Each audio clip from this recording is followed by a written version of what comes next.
আপসুৱে এটা আপিল দিছে। আপিলটো হাগ্ৰামাই কেনেকৈ ৱাৰি জনায়। যিটো বিটিআৰ চুক্তি হৈছিলে তাতে হাগ্ৰামাৰ সহায় বিচাৰিছিল, হাগ্ৰামাই নকৰিলে।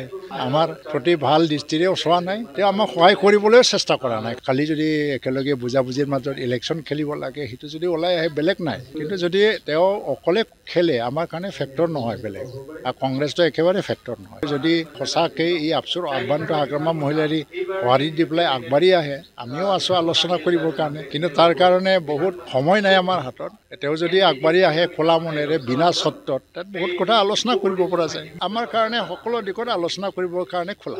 হাগ্ৰামাৰ বেয়া দিন অহা নাই কোনোদিন। 17 বছৰ শাসন কৰি এটা এৰিয়াটো এই দলটো কেনেকৈ বেয়া দিন আহিছে, ভাল দিনে আহিছে। বেয়া দিন আমাৰেই আছিলে, আমি যুঁজি আছিলোঁ। আজিও আমাৰ ভাল দিন বুলি নকওঁ, আমি ষ্ট্ৰাগল কৰি আছোঁ। মিত্ৰতা হ'বনে নহয় এতিয়া? কাৰণ মিত্ৰতা কাৰ লগত? এইটোতো মই কৈছোৱেই নহয়, দুটা দলৰ মাজত আলোচনা এতিয়ালৈকে অহা নাই। এটা আপচুৱে এটা আপিল দিছে। আপিলটো হাগ্ৰামাই কেনেকৈ ৱাৰি জনায়। যিটো বিটিআৰ চুক্তি হৈছিলে তাতে হাগ্ৰামাৰ সহায় বিচাৰিছিল, হাগ্ৰামাই নকৰিলে।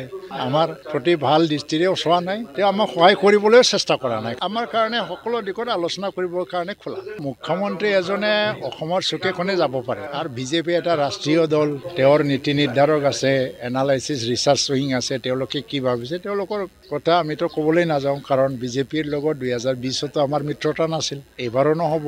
কিন্তু এইফালেদি ষ্টেটত মিত্ৰতা আছে, সেইটোতো চলি যাব। দিল্লীত মিত্ৰতা আছে, চলি যাব। এইটো এটা unique experiment of the politics. তথাপিও আমাৰতো কি হয় যে এইকাৰণে মই কৈ আছোঁ যে না বিজেপিৰ লগত যুঁজিব লগা আছে, না BPFৰ লগত যুঁজিব লগা আছে। BPFটো ফেক্টৰী আজিৰ দিনত যদি তেওঁ মন বা চিন্তাবিলাক যদি সলনি নকৰে, বা খালি যদি একেলগে বুজাবুজিৰ মাজত ইলেকশ্যন খেলিব লাগে, সেইটো যদি ওলাই আহে বেলেগ নাই। কিন্তু যদি তেওঁ অকলে খেলে আমাৰ কাৰণে ফেক্টৰ নহয় বেলেগ, আৰু কংগ্ৰেছটো একেবাৰে ফেক্টৰ নহয়। তো আমি নিজৰ লগতে যুঁজি আছোঁ।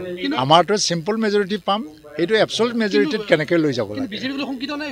মুঠেই নহয়, শংকিত হোৱাৰ কোনো নাই। আৰু বিজেপিও আমাক লৈ শংকিত নহয়, কাৰণ মইতো এটা কথাই বিশ্বাস কৰি আছোঁ। মুখ্যমন্ত্ৰী বা বিজেপিৰ সভাপতি দিলীপ শইকীয়া দুয়োজনো এটা কথা কৈ আছে যে বিজেপিয়ে BTC দখল নকৰে। এতিয়া মই এটা কথা ক'ম, UPPL এক চাইডত, বাকী দলবিলাক অন্য চাইডত। চবেই UPPLৰ বিৰুদ্ধে যুঁজিব লাগিব। আমি আৰু কাৰো বিৰুদ্ধে নযুঁজো, আমি নিজৰ লগতে যুঁজটো কৰিম। UPPLৰ লগতে যুঁজ কৰিব। কাৰণটো কি হ'ব, UPPL ইমানলৈকে জিকি গৈ আছে, আৰু সেইটো সিমানলৈকে লৈ যাব পাৰি নে নাই, তাৰ যুঁজ হ'ব, বেলেগৰ লগত নাই।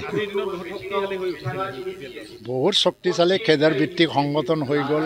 আমি সেইকাৰণে কাৰোবাৰ লগত যুঁজিব লগা প্ৰয়োজন বোধ কৰা নাই। কিন্তু আমিতো চিম্পল মেজৰিটি পামেই। চিম্পল মেজৰিটিটোৱে এবছলুটত কেনেকৈ লৈ যাব লাগে তাৰে যুঁজ আমি কৰিম। কিন্তু এপছৰ সভাপতি দীপেন বৰাই কাক নিৰ্দেশত হাগ্ৰামা মহিলাৰ আৰু প্ৰমোদ বৰক লগ হোৱাৰ বাবে এটা কৰিছে? জাতীয় আৱেগ, জাতিৰ ছাত্ৰ তেওঁ আহ্বান দি আছে। আৰু যদি সঁচাকৈ এই আপচুৰ আহ্বানটো হাগ্ৰামা মহিলাৰী ৱাৰি দি পেলাই আগবাঢ়ি আহে, আমিও আছোঁ আলোচনা কৰিবৰ কাৰণে। কিন্তু তাৰ কাৰণে বহুত সময় নাই আমাৰ হাতত। তেওঁ যদি আগবাঢ়ি আহে খোলা মনেৰে বিনা চৰ্তত, তাত বহুত কথা আলোচনা কৰিব পৰা যায়।